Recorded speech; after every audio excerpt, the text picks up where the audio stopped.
ሰላም ሰላም ቤተሰብ በሙሉ እንደምን ዋላችሁ፣ እንደምን አደራችሁ በያላችሁበት ቦታ። እንግዲህ እግዚአብሔር ይመስገን እኔም በሰላም አሳድሮኛል ጌታ። በዛሬው ዕለት እንግዲህ ይዤላችሁ የቀረብኩት ርዕስ የኢካፍ ሚዲያ ወይም ደግሞ ዓላማው ከዛሬ ጀምሮ በአዲስ መነሳሳት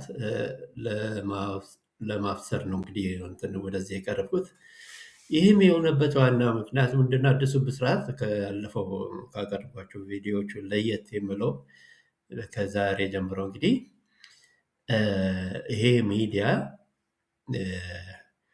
በልቤ ውስጥ እግዚአብሔር ያስቀመጠውን ለመናገር ነው። ከዛሬ ጀምሮ እንግዲህ ሚዲያው የሚቀርበው ይሄንን በምልበት ሰዓት ነቢይ ነኝ ማለት አይደለም። ነገር ግን የማምንበት በልቤ ወይም ደግሞ በእናንተም ልብ ውስጥ መልካም ነገር ከተቀመጠ ያ ነገር ከእግዚአብሔር ነው ብላችሁ ውሰድ ነው። እኔም እንደዛ አድርጌ በመውሰድ ነው። በልባችሁ ውስጥ ደግሞ ክፉ ነገር ከተቀመጠ እግዚአብሔር የማይወደው ሰውን የማጨራረስ እና ሌብነት፣ ስርቆትም ሊሆን ይችላል ወይ ደግሞ ሌላ በፖለቲከኞችም ውስጥም ህዝብን ለማጨራረስ ለማገዳደል የሆነ ክፉ ነገር በልባችሁ ውስጥ ከተቀመጠ ያ ነገር ከሰይጣን ነው ወገድ ማለት ይገባቸዋል ማለት ነው። ያንን መቀበል የለባቸው እና ዛሬ ጠዋት ስነሳ በልቤ ውስጥ የተቀመጠው ርዕሱ ላይ የጻፍኩትን ነው። የኢካፍ ሚዲያ ዋና ዓላማዎች እንግዲህ ከዛሬ ጀምሮ ዓላማው ምን እንደሆነ ለመግለጽ ነው እና ኢካፍ ያው ትርጉሙን ካሁን በፊትም ነግሬያቸዋለሁ።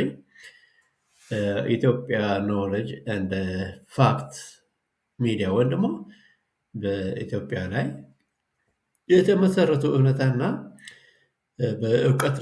በእውነትና በእውቀት ላይ የተመሰረተ ሚዲያ ነው የምለው እና አሁን ዛሬ ለየት የሚያደርገው እንግዲህ እነኚህ እውነታዎችን ያው በውስጥ እግዚአብሔር ባስቀመጠው መንገድ እነኛ እውነታዎችን ለመናገር ነው እና አሁን ባለው ሁኔታ ሳይ የኢትዮጵያ ሚዲያዎች በጣም የሚያሳዝኑ ነገሮችን እያየሁኝ ነው ያለሁት።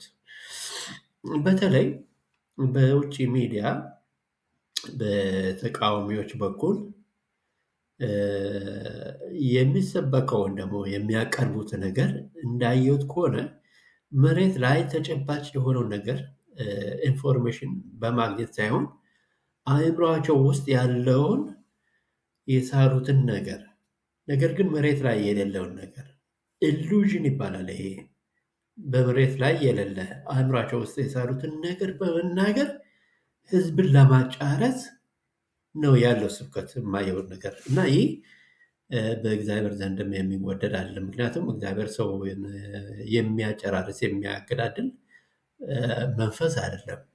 ስለዚህ ከዚህ አድራጎታቸውን እንድትመለሱ ነው። ማለትም አንደኛ ምንድነው ጉዳቱ? በምድር ላይ የምንኖረው ለአጭር ጊዜ ነው የምንኖረው እና ከዛ በኋላ ህይወታችን ያልፋል። በእግዚአብሔር ዘንድ እግዚአብሔርን የሚያስቀይም ነገር ተናግረን ሰዎችን አጨራርሰን ለጊዜው በውስኪ በመጠጥ እና ልንደሰት እንችላለን ለአጭር ጊዜ በምድር ላይ። ነገር ግን ስንሞት ወዴት እንደምንሄድ ራሳችንን አውቀን ከዚህ አድራጎት ብንመለስ የተሻለ ነው። ይሄ ትልቁ ጉዳት ነው። በጣም ትልቁ ጉዳት ይሄ ነው። ሁለተኛ ጉዳት የሚሆንባቸው ደግሞ አሁን መሬት ላይ የሌለውን በአእምሯችሁ ውስጥ ብትስሉ የበሳላችሁትን ነገር ስትናገሩ ያ መሬት ላይ ያለው ሰው ሁሉ ያ ነገር ውሸት መሆኑን ያውቃል፣ አይቀበላችሁም ማለት ነው። ወደ እናንተ ሚዲያ ሊገባ የሚችለው ምናልባት ምን ዋሽቴው የሆነ ሀገራችንን ህዝባችንን ያጨራረሰው ያሰቡት ብሎ ከስጋት የተነሳ የገባ ሰው ሊሆን ይችላል እንጂ መሬት ላይ ያለውን እሱ ያየዋል፣ አይቀበለውም። ይሄ ግልጽ ነው። በቃ እኔ እንጃ እንግዲህ በህይወታችሁ ላይ ደርሶባችሁ ከሆነም አላውቅም። እናንተ የምታውቁትን ነገር የምታዩትን ነገር አይደለም ብሎ ሰው ሲነግራችሁ እንዴት ነው ትቀበላላችሁ? ይህን ነገር ይሄ ተፈጥሯዊ ነው። እግዚአብሔር በውስጣችን ያስቀመጠው ጸጋ ነው፣ አንቀበለው። አሁን ደርግ ቶርች ሲያደርግ እኔም በአንድ ጊዜ እንደዛ ታስሬ ነበር። ድንጋዩ ውሸት በል ብሎ አስገድዶ ነበር ያኔ ቶርች ሲያደርገን የነበረው። ድንጋዩም ውሸት ነው ብለን የፈረሙ ሰዎች ሞልተዋል፣ ግን ተቀብለዋል ማለት አለ ያ ውሸት መሆኑን አያውቅም። እና ለመጀመሪያ ጊዜ መንግስት ምን እንደሚዋሽ ያወቅኩትም ያን ነው። መንግስት ሲናገር በሚዲያ የሚዋሽ አይመስለኝም ነበር። በኋላ ከዛ ጊዜ ጀምሮ ያን ነገር ስሰማ በቃ መንግስት ውሸታ መሆኑን ስላወቅኩኝ የምለውን ነገር ሁሉ አለመቀበል ወሰንኩኝ ማለት ነው። እናንተም እንደዛ ስትናገሩ፣ መሬት ላይ የሌለውን ነገር ስትናገሩ ሰው እንደዛ ነው የማይቀበላቸው። በፊት የሚቀበላቸው አሁን ይተዋቻል ማለት ነው። ልክ አሁን ደርግን ከታሰርኩ በኋላ ይህን ካወቅኩኝ በኋላ ውሸት ሁለተኛ መንግስት መሆኑን ካወቅኩኝ በኋላ እንደተኩኝ፣ ሌላውም አሁን እንደዛ ስትናገሩ እንደዛ አይነት ስሜት ነው የሚያድርበት እና ተቀባይነት ታጣላችሁ ማለት ነው። ተቀባይነት እንድታገኙስ ምን ማድረግ አለባቸው የምለውን ደግሞ ምክሬን ሰማችሁ እና በውስጥ የተሰማኝን ነገር ነው እንግዲህ በዛሬ ዕለት ይሄ ነገር እንድናገር እንትን ያደረገኝ ማለት ነው። ቅድም እንዳልኩት እንግዲህ ያው ነቢይ ነኝ ብዬ አይደለም፣ በውስጥ የተሰማኝ መልካም ሆኖ ስላገኘሁት ነው። ውሸት ከእግዚአብሔር አይደለም። እና የምመክራቸው ነገር ምንድን ነው? መሬት ላይ ያለውን ነገር እውነታውን በመናገር ነው። መንግስትም ከተሳሳተ ይሄ ነገሮችን ተሳስተዋልና እንዲያርም ብላችሁ ብትናገሩ ያ እውነት ስለሆነ ሰው ይሰማቸዋል፣ ያዳምጣቸዋል፣ ተከታይ ታገኛላችሁ። እና ይህን የምትናገሩትን ስህተት የመንግስትን ስህተት እየተናገራችሁ መሬት ላይ እውነታውን ማለት ነው እያየ መንግስት ያንን ነገር የማያስተካከል ከሆነ ምርጫ ላይ ሰው ጊዜን ጠብቆ እናንተን ነው የሚመርጠው። ምክንያቱም መንግስት ስህተቱን እየተነገረ የማይመለስ የማያርም ከሆነ በቃ ህዝብ ይጠላል ማለት ነው መንግስትን። ስለዚህ እናንተን ይመርጣል ማለት ነው። እውነት ስለተናገራችሁ ማለት ነው። መሬት ላይ በአእምሯችን ላይ የሳላችሁን ሳይሆን መሬት ላይ ያለ ነው እውነታውን በመናገራችሁ ማለት ነው። ልክ እንደ ኤሮፓውያን ማለት ነው። ተፈካክሮ የሚሸናነፉት በዚህ ነው። መንግስት ያመነበትን ነገር ብቻ በሚያደርግበት ሰዓት ያ መንግስት ያመነበት፣ እናንተ ደግሞ ሌላ አይነት መንገድ ስላላችሁ እንግዲህ ሰው መርጸው አንዱን እንትን ይላል ማለት። በዚህ አይነት ሁኔታ ተቀባይነት ይኖራቸዋል። ፖለቲከኞችም ብትሆኑ እንደዛ ነው የምትቃሙት። አሁን የማየው ነገር መሬት ላይ ያለውን ኢትዮጵያ ውስጥ ያሉትን ይሄ ተቃዋሚዎችን ወይም ደግሞ ተገዳዳሪዎችን ሳይ ብዙ ትምህርት የወሰዱበት ይመስለኛል። በጣም ብዙ መስተካከል አይተዋል ይታያል። መልካም የሰራው ነገር አይቃወም። በቃ እንደሰራ ያው አይኑ ሰው ስለሚያይ የሚመርጠውም ደግሞ ሰው ስለሆነ ያንን በአይኑ የሚያየውን ሰው አይደለም ብሎ እነሱ ፊት ብናገር ተቀባይነት አያገኙም፣ አይመርጡም። ያን የተገነዘቡ ይመስለኛል ሀገር ቤት ያሉ ተቃዋሚዎች። እና በዛ ምክንያት መንግስት የሰራው መልካም ነገር እንዲሁም አብልጠን እንሰራለን እያሉ ነው በምርጫ ክርክር ላይ። ያልተሰራውን ደግሞ ይሄ ነገር ስላልተሰራ ይሄ ነገር ስለማያዋጣን እኛ በዚህ አይነት ሁኔታ ስንመረጥ ይሄን ነገር በዚህ አይነት ነገር ነው የምንሰራው እያሉ ነው ያሉት። እና ይሄ ኢሮፓውያን ስታንዳርድ እየተከተሉ ያሉ ይመስለኛል ሀገር ቤት ውስጥ ያሉትን ነው ብለው። የውጭዎቹ ግን ተንጠልጥሎ ነው ያሉት። ከህዝቡ ከሀገር ቤት ኦፖዚሽኖችን የሌለ ነገር ነው የሚያወሩት እና ዝም ብሎ ንፋስ ላይ ይቀራል ማለት ነው የሚያወሩት ነገር ነው። ምክንያቱም መሬት ላይ ያለውን እውነት አይደለም የሚናገሩት። ስለዚህ ከዚህ አይነቶቹ ተመለሱ። በቀይ ባህር በኩል አሁን በምናይበት ሰዓት ህዝቡ የሚፈልገው ለወደብ በጅቡቲ በኩል የሚከፈለው በስንት ቢሊዮን ስለሆነ ማአት ቢሊዮን ስለሆነ 2-3 ቢሊዮን አካባቢ ሊሆን ይችላል።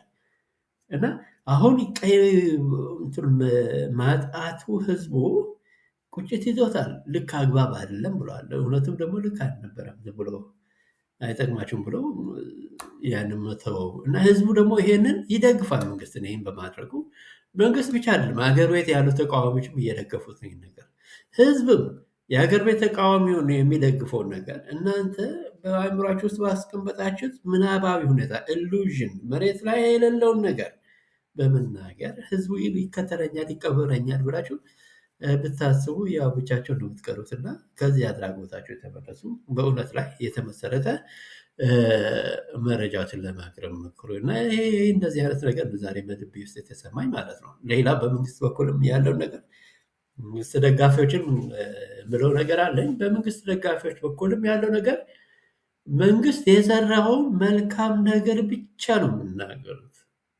ይህ በጣም መንግስትን ይጎዳል። የተሳሳተውንም መናገር ያስፈልጋል። የተሳሳተው መናገር ማለት መንግስትን መጉዳት ማለት አይደለም። ከስህተቱ እንዲመለስ ማድረግ ነው። መንግስት የተሳሳተው ነገር በቃ እሱ ሁሉም ልክ ነው ካል ህዝቡ ይጠላል። በቃ መንግስትን ይጠላል እንጂ ይማረራል። በመንግስት ላይ የምትሉትን ነገር ራሱ አይቀበልም። በቃ ይሄ ዝም ብሎ ነው ምናምን ብሎ ነው የምተዋቸው። ስለዚህ የምታዩትን መልካም ነገር የተሰራ ያለውን ነገር መናገራቸው ትክክል ነው፣ አይከፋም። ነገር ግን ያንን ብቻ መናገሩ ስህተቱ መንግስትን ይጎዳል፣ ሀገርንም ይጎዳል። ያ የተበላሸው ነገር ግን በመናገር ይህን መንግስት ቢያስተካክለው ብሎ መጠቆም እንዲያስተካክል እንጂ እንዲወድቅ አይደለም የምትናገሩት፣ ስህተቱን እንዲያረም። ካላረም እንግዲህ ያው ህዝቡ ነው እንግዲህ የምጥለውም የሚያነሳው፣ ለመንግስትም ይጎዳል። ያንን መንግስትን ማስተካከል አለበት የምል አዲስ እንደዚህ አይነቶችን መነሳሳት ነው አሁን በዛሬ በልቤ ላይ ተሰምቶኝ እንትን የመጣሁት ማለት ነው። አሁንም በልና በመንግስት በኩል ማስተካከል አለበት ወይ ደግሞ ከምርጫ በኋላ ቢያሸንፍ ያስተካክላል ብዬ የምገምተው አሉ ስህተቶች፣ ያንን እጠቁማቸዋለሁ። ይሄ ማድረግ አለበት መንግስት። ይህም ኮሪደርን በተመለከተ ነው። አሁን የኮሪደሩ ስራ መንግስት የሰራው ስራ 95% ድጋፍ ያለው ነው። ያ ጥሩ ነው፣ መልካም ነገር ነው የሰራው መንግስት። እንዲሁ ወደ ግምት ነው 85-90% እንግዲህ ያልቆጠርኩም ካልኩሌትም አላደረኩም፣ ግን በአብዛኛው ህዝብ የሚደግፈው ነገር ነው። ነገር ግን ስህተቱ የት ላይ ነው ቢባል የሚሰራው ስራ አዲስ አበባ ውስጥ ሲሰራ በጣም መልካም ሁሉ ነገር፣ ወደ ክልል በምንሄድበት ሰዓት የክልል ዋና ከተማዎችንም ሊሆን ይችላል፣ ወረዳ ዞንም ሊሆን ይችላል። አልፎ አልፎ እንግዲህ 5 ወይ 10% ሊሆን ይችላል። አጥፊ አይጠፋም።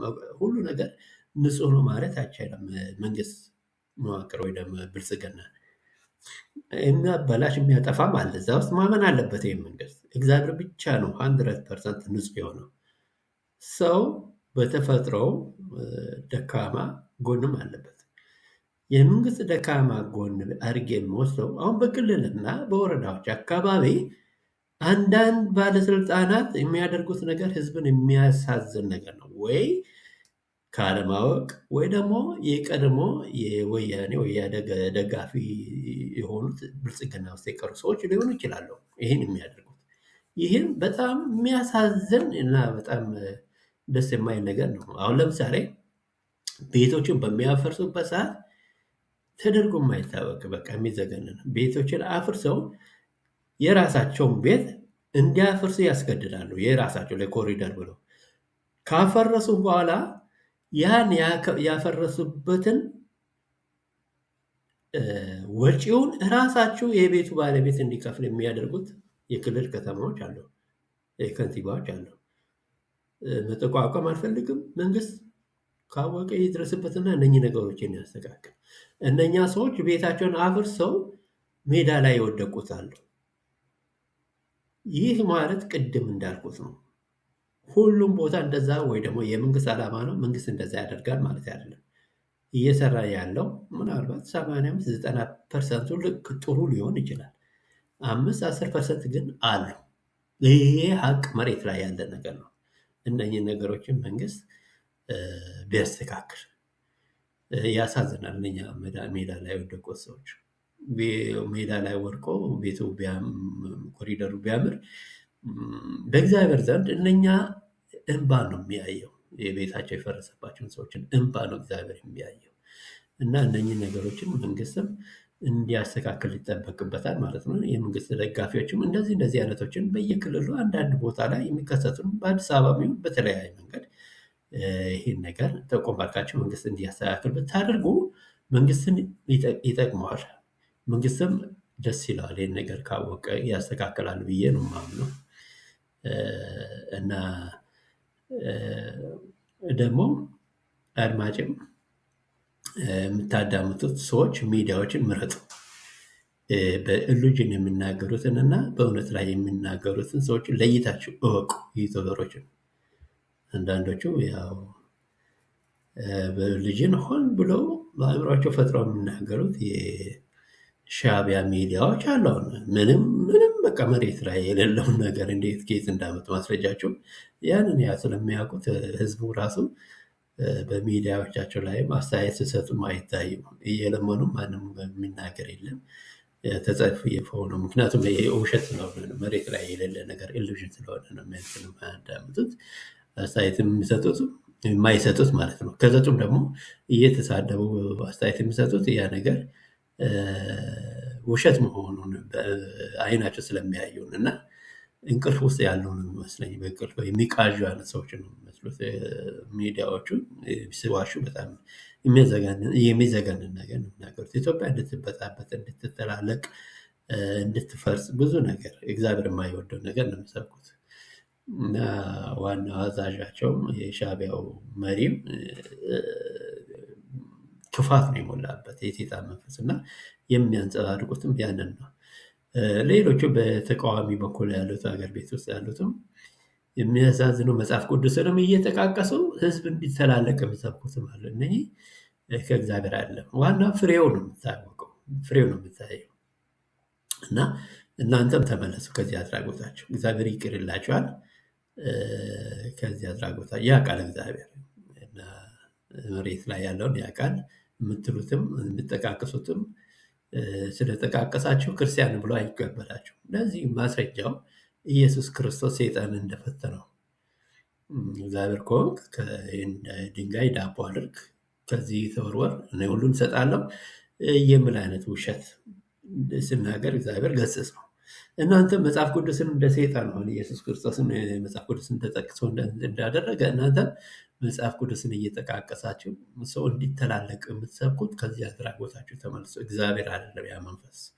ታውቃላችሁ ማንነታቸውን እና እንደዚህ አይነቶችን ነው እንግዲህ ከዛሬ ጀምሮ በውስጤ የተነሳሳው ወይም ደግሞ ካሁን በኋላ የማቀርበው ሚዲያዎች በዚህ አይነት መንፈስ ውስጥ ነው እንግዲህ በእግዚአብሔር በውስጤ በልቤ ውስጥ ያስቀመጠው።